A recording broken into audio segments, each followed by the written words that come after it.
बिस्मिल्लाहिर्रहमानिर्रहीम।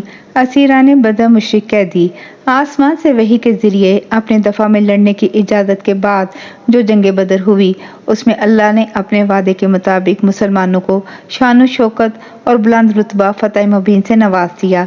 मगर दो सूरतें नई पैदा हो गईं जिनके बारे में अभी कोई आसमानी हुक्म न उतरा था। एक तो जंग में कैद किए गए मुशरिकीन मक्का थे, दूसरा मुसलमानों की जंग जीतने की सूरत में मिला मालो असबाब था, जिनमें ऊंट, घोड़े, तलवारें, ज़रें और दूसरा मालूम मता था। अब सवाल पैदा हुआ उनका क्या किया जाए। जब तक कोई खत्मा आसमान से फैसला नहीं आता, आका सल्लल्लाहु अलैहि वसल्लम का मामूल था मुशावरत। पहले कैदियों के बारे में राय ली गई। सैयदना अबू बकर हलीम और अफू दरगुजर करने वाली हस्ती थे। उन्होंने अपनी फितरत के मुताबिक यही राय दी कि शायद ये खुद या उनकी आने वाली नस्लें ईमान की दौलत से मालामाल हो जाएं, उन्हें फिदिया लेकर छोड़ दिया जाए। फिदिया का अरब में पुराना रवाज था। राय ये दी गई कि उनकी माली हैसियत देखकर 1 से 4,000 दिरहम तक फिदिया हो। सैयदना उमर बिन खत्ताब से राय ली गई। सैयदना उमर जालिम को उसके जुल्म की सजा का सजावार समझते थे। उनकी राय मुख्तलिफ थी। उन्होंने अर्ज किया, आका सल्लल्लाहु अलैहि वसल्लम, उन्होंने आपको झुटलाया, आपकी तकजीब की, आपको सताया, आपसे जंग की, ये बाज नहीं आएंगे। उन्हें ख़त्म कर दिया जाए ताकि उन्हें अपने किए की सजा मिले और उन जैसे उनके दूसरे साथियों को इबरत हो। और उसके सरदार साद बिन मास की राय भी सैयदना उमर बिन खत्ताब की तायद में थी, मगर राय देने वालों की अक्सरियत पहली राय को तरजीह दे रही थी। आका सल्लल्लाहु अलैहि वसल्लम तो थे ही सरापाई रहमत, रहमतुल आलमीन सल्लल्लाहु अलैहि वसल्लम। उन्होंने फैसला दे दिया, कैदियों को फिदिया लेकर छोड़ दिया जाए और जो फिदिया देने के काबिल ना हो, पढ़ा लिखा हो, वो फिदिया के बदले 10 मुसलमान बच्चों या बड़ों को इल्म सिखाए पढ़ाए। जाहिर है मुशरिक से कुरान तो सीखना नहीं था, आम राइज इल्म लिखना पढ़ना और दुनियावी अलूम का सिखाना ही मतलूब था।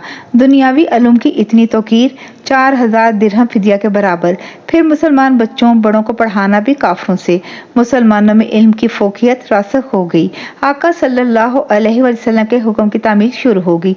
अब दूसरा मसला आया, मालूम बता जो हाथ लगा। आका सल्लल्लाहु अलैहि वसल्लम उस पे खामोश। आसमान से हुक्म का इंतजार। फिर मुसलमानों में भी मुख्तलिफ आरा। कुछ कहें जिन्होंने वो माल पकड़ा वो उनका, जो सिर्फ दुश्मनों को मारते रहे वो कहें तुम लोगों ने इसलिए ये मालूमात इकट्ठा कर लिया कि मैदान जंग से हमने उन्हें मार दिया या भगा दिया। जो हिफाजती हसार में सिक्योरिटी ड्यूटी पे खड़े थे बोले, हसार तो हमने बांधा था, हमारा हिस्सा। अभी ये दावे जारी थे कि आसमान से वही आ गई। वही आई तो आका सल्लल्लाहु अलैहि वसल्लम का रंग पीला पड़ गया। खौफ से दोनों जहानों की कुंजियां जिन्हें मिली हुई थी वो काम गए, आंखों से आंसू जारी हो गए। अल्लाह ने वही में हतमा हुक्म तो आका की हर अदा और हर फैसले के हक में दिया, मगर अपनी राय सैयदना उमर बिन खत्ताब और सैयदना साद बिन मास से मुतफिक कर ली। बहरहाल अल्लाह ने जिब्राइल को भेजा और कैदियों के बारे में सारा इख्तियार रसूल अल्लाह सल्लल्लाहु अलैहि वसल्लम को दे दिया और फिदिया लेकर एहसान के साथ छोड़ देने की इजाज़त दे दी। आका सल्लल्लाहु अलैहि वसल्लम अल्लाह की तंबीह से बहुत डरे, रोए। कहा जाता है कि आका सल्लल्लाहु अलैहि वसल्लम ने फरमाया कि अल्लाह ने अताब का डरावा दिया, उतारा नहीं, उतरता तो सिर्फ 2 फरिश्ते, उमर बिन खत्ताब और साद बिन मास। बहरहाल आका सल्लल्लाहु अलैहि वसल्लम के फैसले की तामील शुरू हो गई। मक्का से लोग फिदिया लेकर आने लगे और अपने अपने कैदी छुड़ाने लगे। मालो असबाब का मामला अभी लटका हुआ था। मालो मता का एक ढेर पड़ा था, कोई उससे कुछ ना उठा सकता था। सैयदना साद बिन अबी वकास, जिन्होंने बाद में सैयदना उमर बिन खत्ताब के दौरे खिलाफत में ईरान और इराक फतह किया था, जंग बदर में उन्होंने दुश्मन रसूल सईद बिन आस को अपने हाथों से जहन्नम रसीद किया था। मरने वाले की तलवार सैयदना साद बिन अबी वकास को बहुत अच्छी लगी। दिल में तमन्ना जागी ये तलवार उन्हें ही मिले। लेकर आए, आका से अर्ज की, आका मैंने ही इस तलवार वाले को मारा था, दरख्वास्त है कि ये तलवार मुझे अनायत हो। आका सल्लल्लाहु अलैहि वसल्लम खामोश बैठे।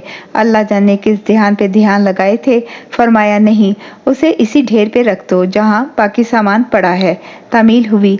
फिर मुड़ के जाते हुए ख्याल आया, ढेर का सामान बटा तो ना जाने कौन ये तलवार ले जाए। तलवार बहुत उम्दा थी, उस पे तलवार का नाम भी लिखा हुआ था, जुल्कतिया।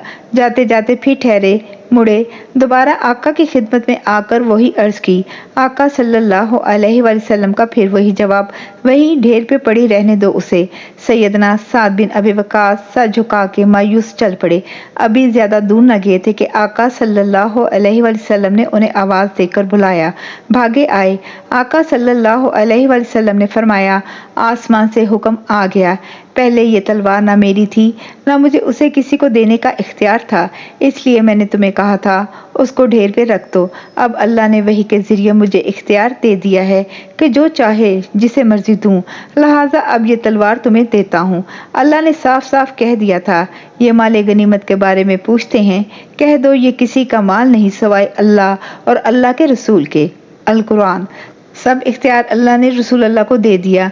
रसूल अल्लाह ने इंसाफ से बांट दिया। वो 8 सहाबी जो खुद मुख्तलिफ ड्यूटियों पे पीछे भेजे थे, बशमूल सैयदना उस्मान बिन अफ़ान के, जिन्हें अपनी शदीद अलील साहबजादी सैयदा रुकैया की तीमारदारी के लिए पीछे छोड़ा था, जो आका सल्लल्लाहु अलैहि वसल्लम की वापसी से पहले फौत हो चुकी थी, उन्हें भी इस तबर्रुक में शामिल किया। वरना सैयदना उस्मान बिन अफ़ान तो सब मुसलमानों में सबसे अमीर कबीर थे। कुएं यहूदियों से खरीद के मुसलमानों के लिए मदीने में वक्फ करते थे। आका के महबूब चचा सैयदना अब्बास भी जंगी कैदियों में से थे। उन्हें एक अंसारी काब बिन अम्र अबुल यसर ने कैदी बनाया था। कैदियों के लिए तय ये हुआ था कि जिन जिनके वो कैदी हैं वो उन्हें अपने घरों में ले जाएं और हुस्न सलूक से पेश आएं। अब चूंकि हुक्म हो गया था तो मुसलमान हुस्न सलूक में इस हद तक बढ़ गए कि खुद खजूरें खा लेते, रोटी कैदियों को खिलाते। जिन कैदियों के तन पे कोई काम का कपड़ा ना होता उन्हें अपने कपड़े पहना देते। जिनके घर बार न थे या छोटे थे उन्हें कैदियों को मस्जिद नबवी में रखने की इजाज़त थी। सैयदना अब्बास को भी मस्जिद नबवी में लाके बांध दिया गया। मस्जिद नबवी के साथ ही मुंसलिक आका सल्लल्लाहु अलैहि वसल्लम का झोंपड़ी नुमा कमरा था, जिसकी दीवार खजूर की टहनियों पे मिट्टी का पोचा था। जरा जरा सी आहट दूर से अंदर घर में सुनाई देती। एक रात कैद करने वाले ने सैयदना अब्बास के हाथ रस्सी से जरा जोर से बांध दिए। उनकी आन निकल गई। आका सल्लल्लाहु अलैहि वसल्लम ने अपने हुजरे में सुन लिया। दुख से सारी रात नींद न आई, मगर अपने परवानों से कुछ कहा नहीं। सुबह सैयदा सौदा जोजा रसूलुल्लाह सल्लल्लाहु अलैहि वसल्लम ने भेद खोल दिया। वो मुसलमान सहम गया। फौरन सैयदना अब्बास के हाथ ढीले किए। बनु नजार वाले इकट्ठे होकर आ गए। उन्हें इल्म हुआ जब आका सल्लल्लाहु अलैहि वसल्लम इस कदर अपने चचा से प्यार करते हैं। बोले, आका सल्लल्लाहु अलैहि वसल्लम, आपके चचा अब्बास हमारे भांजे हैं। थे भी वो सैयदना अब्बास की दादी सैयदा सलमा हाशिम की बीवी और सैयदना अब्दुल मुत्तलिब की वालदा के कबीले से। बोले, हम उन्हें फिदिया के बगैर रहा करने को तैयार हैं। आका सल्लल्लाहु अलैहि वसल्लम मुस्कुराए, फरमाया, ना ना, ये बहुत अमीर आदमी है, फिदिया लिए बगैर ना छोड़ना। सैयदना उस्मान सुन रहे थे। बोले, भतीजे, इस बार कारोबार हल्का रहा, पैसे कम हैं। आका सल्लल्लाहु अलैहि वसल्लम ने फिर तबस्सुम फरमाया और कहा, वो लम्हा याद करो जब जंग पे बादल नखास्ता आए हुए, आपने इतनी रकम अपनी जोजा चच्ची उम्मे फजल को दी और ये नसीहत की कि अगर ना आया तो इतने उसे देना, इतने उसे। वो सारी रकम साथ सोना चांदी तुम दोनों ने घर के फलां हिस्से में छुपाया हुआ है। बोलो, है कि नहीं? सैयदना अब्बास रजी अल्लाह ताला अन्हु की आंखें फटी की फटी रह गईं। कहने को वो आका सल्लल्लाहु अलैहि वसल्लम के सबसे बड़े जासूस थे।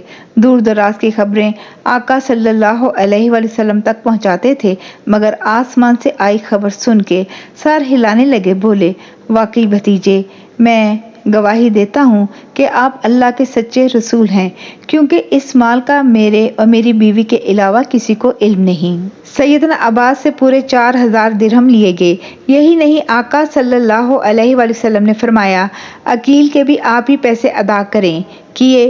वो तो जल्द मदीना आना चाहते थे, मगर आका सल्लल्लाहु अलैहि वसल्लम का हुक्म था कि मक्का में रहने में मसलत है, तुमने ही उधर से आगाही भेजनी है। बहरहाल ये तय कर लिया कि हिजरत की मुद्दत और अलामत ख़त्म सैयदना अब्बास पे होगी। जो जो उनके साथ या उनसे पहले मक्का से मदीना आएगा वो महाजिर कहलाएगा। उनके बाद आने वालों को ये मुकाम नहीं मिलेगा कि वो महाजिर कहलाएं। सुहेल बिन अम्र कुरैश का शोला ब्याह मुकर्रर था। वो भी कैदी था। सैयदना उमर बिन खत्ताब रज़ी अल्लाह ताला अन्हो ने आका सल्लल्लाहु अलैहि वसल्लम को मशवरा दिया कि उसके अगले 2 दांत तोड़ दिए जाएं ताकि ये इस्लाम के खिलाफ में जब बात करे तो उसकी बात से हवा निकल जाए। आका सल्लल्लाहु अलैहि वसल्लम ने दरख्वास्त मुस्तरद कर दी। फरमाया, मैं मसला की इजाज़त नहीं दे सकता। सुहेल बिन अम्र उम्मुल मोमिनीन सैयदा सौदा के पहले मरहूम खामद के भाई थे। एक बार सैयदा सौदा की नज़र पड़ी सुहेल पे कि कैसे सर झुकाए बंदे हाथों से गठरी सी बना बैठा हुआ था। बेसासगी में बोली, तुमने औरतों की तरह मुश्कें कसवा ली, लेकिन ये ना हो सका कि लड़के मर ही जाते।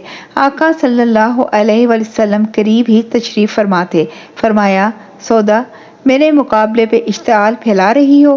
सैयदा सौदा सहम गई और माजरत चाही के बे इख्तियार मुंह से निकल गया।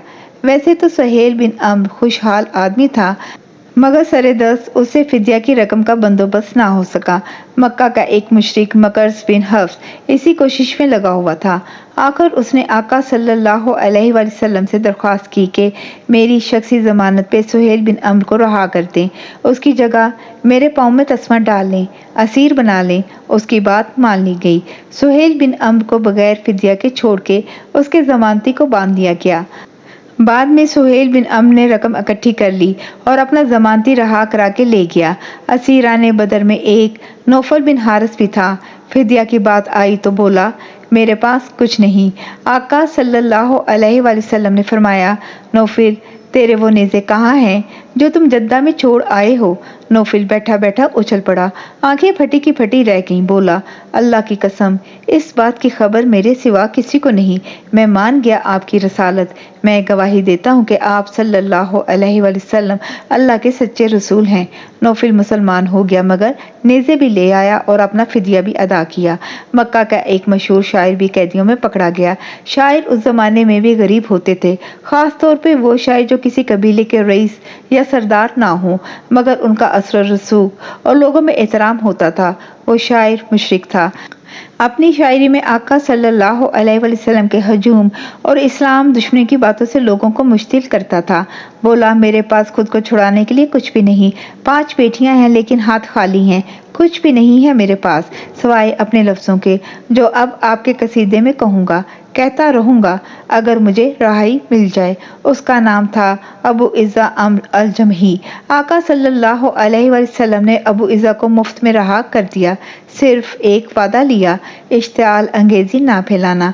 अपने लफ्जों से रहाई पाके उसे यकीन न आता था कि रहा हो गया, किसी भी फिदिया के बगैर। इस हुस्न सलूक के एहसास के साथ उसने आका सल्लल्लाहु अलैहि वसल्लम की तारीफ में कसीदे लिखे, अशार कहे, मगर थोड़े अरसे के बाद ही फिर वो अबू सुफियान बिन हर्ब की अगली जंगों के ईंधन जमा करने के लिए लोगों में आका सल्लल्लाहु अलैहि वसल्लम और मुसलमानों के खिलाफ इश्तिआल अंगेज शायरी करने लगा। फिर अगली जंग में पकड़ा गया और मारा गया। जहां जहां मुसलमान थे वो खुशियों और मुसरतों से माला माल हो गए। हबशा में ठहरे हुए 100 मुसलमानों को वो खबर अजीब तरीके से मिली। एक दिन हबशा के सब मुसलमानों को बादशाह नजाशी ने दावत दी अपने महल में। देखा सैयदना नजाशी पुराने खस्ता मैले कपड़े पहने जमीन पे मट्टी फैला के उसमें लथपथ बैठा हुआ है। उसकी आंखों में मोती चमक रहे हैं, चेहरा हशाश फशाश, इतना जैसे आसमान से तारे तोड़ के ले आया हो। उसने मुसलमानों को खुशदिली से खुश आमदीद कहा और बोला, आज तुम्हारी मेरे यहाँ ज़ियाफत है और एक बड़ी खुशखबरी। मुसलमान खुशखबरी सुनने के लिए बेताब। सैयदना नजाशी ने अल्लाह की हम्द बयान की। रसूल अल्लाह सल्लल्लाहु अलैहि वसल्लम की मदह बयान करके कहने लगा, हमारे खुफिया अहलकार जो हजाज में मुतय्यन है, उन्होंने खबर भेजी है कि मक्का और मदीना के दरमियान बदर के मुकाम पे मुसलमानों और कुरैश के मुशरिकों के दरमियान एक बड़ा मार्का हुआ है, जिसमें कुरैश के सब सरदारों का सफाया हो गया। मुसलमानों को मुकम्मल फतह मिली है। फलां फलां सरदार मारा गया, फलां फलां गिरफ्तार। हबशा के मुसलमान सजदे में गिर पड़े। खुशी से रोते रोते उन्होंने मुंह आंसुओं से धो लिए। जब जरा औसान बहाल हुए तो अर्ज की, आदिल बादशाह, खुशखबरी का शुक्रिया, ज़ियाफत की मेहरबानी, मगर एक बात की समझ नहीं आई। सैयदना नजाशी बोला, कौन सी बात? मुसलमान बोले, आपने आज इतनी खुशी मनाते समय कैसा अपना हाल बना रखा है। खस्ता कपड़े और ज़मीन पे मस्कीनों की तरह बैठे हैं। جبکہ آپ تاجدار ہیں، محلات کے مالک، سر پہ تاج والے تاجور۔ سیدنا نجاشی سوال سن کے دل جمی سے مسکرائے، کچھ لمحے خاموش رہے، جیسے سوچ رہے ہوں کہ کہہ دوں یا نہیں۔ پھر وہ بولے، سیدنا عیسیٰ پہ ایک وحی کے ذریعے یہ حکم اترا تھا، اللہ کے بندوں پہ لازم ہے کہ جب انہیں اللہ کا کوئی انعام میسر آ جائے تو انتہائی عاجزی اور تواضع کا اظہار کریں۔ بتاؤ اس سے بڑا کیا انعام ملنے کی مجھے یا تمہیں توقع تھی؟ یہ اس عاجز کی تھوڑی دیر کی عاجزی اور تواضع ہے، ورنہ اس کا حق کون ادا کر سکتا ہے؟ جاری ہے۔ جزاک اللہ خیر۔